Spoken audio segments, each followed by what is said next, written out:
Hello, everyone, and welcome back to JaianMusic Notes. Very excited about today's episode. This is the podcast where I take anime music, break it open, and try to understand why certain sounds feel like they've been living inside us long before we ever heard them. Today's episode, I am so excited. I have not done one of these in a long time. I am going to be breaking down one of my very own covers. It's been a while since I've done this. So why am I doing this? Because Grave of the Fireflies. It doesn't leave you much room to speak loudly. It's a film that doesn't dramatize sadness. It just lets it settle. And when I approached this cover, I kept thinking about one thing.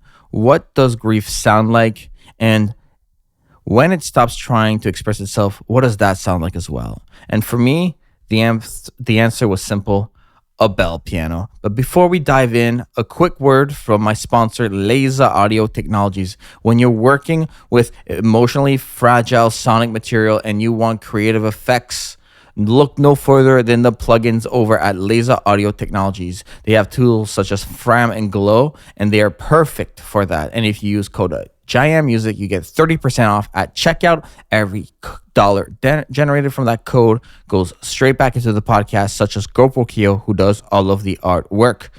The original music of Grave of the Fireflies was composed by Michio Mamiya and is already extremely restrained. It's not trying to guide you emotionally. It just exists around the story. And that's what I wanted to preserve. So I built everything around a single idea. No separation between melody and harmony. Just one bell piano as the one voice, repeating itself like a thought you can't fully let go of. It's intimate in a way that feels almost uncomfortable because nothing is supported. Everything is exposed. That's the room that slowly emptied itself. That just like how Grave of the Fireflies leaves you, well, empty at the end of the movie. If you know, you know. I use delay as in emotional distance on this one. What do I mean by emotional distance? Great question, audience. The delay in this cover isn't just a production choice. It's memory. Every note doesn't end. It repeats slightly behind itself, like it's unsure whether it's allowed to disappear yet. And when you combine that with a reverb tail, I've always talked about this, like just reverberating your delays so they soften in the sonic palette. Something strange happens. The music doesn't stop feeling present. It just feels like it's remembered in real time. As the next note is playing, the last one is echoing. You're not listening to the scene. You're listening to what's left of it. What's left of that musical phrase. And I felt like that was a really important way to just carry on the emotional weight that the melody from this theme of Grave of the Fireflies carried. And like I said, I use the same bell piano for everything. No separation between the lead and harmony in terms of instrumentation. Very, very simple. Because grief doesn't really layer itself cleanly. It overlaps, it blurs, and it becomes hard to tell what's supporting what anymore.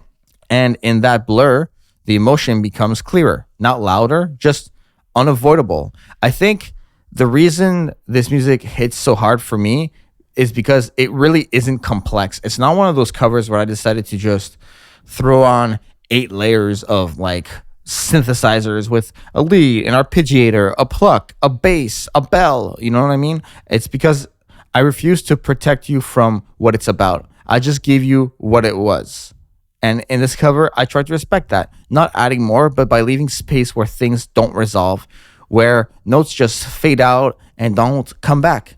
So this is going to be a shorter cover to discuss today. It's really not much going on here in terms of the complexity. There's only so much to be said about a song that has just one instrument and one melody and one choice. I can always, connect those dots for you. But at the end of the day, I truly invite you to go listen to the piece. It's just a big reminder that the sponsor of the podcast is Laser Audio Technologies. Use code JaianMusic at checkout. They have plugins for everything creative effects based, such as Fram and Glow.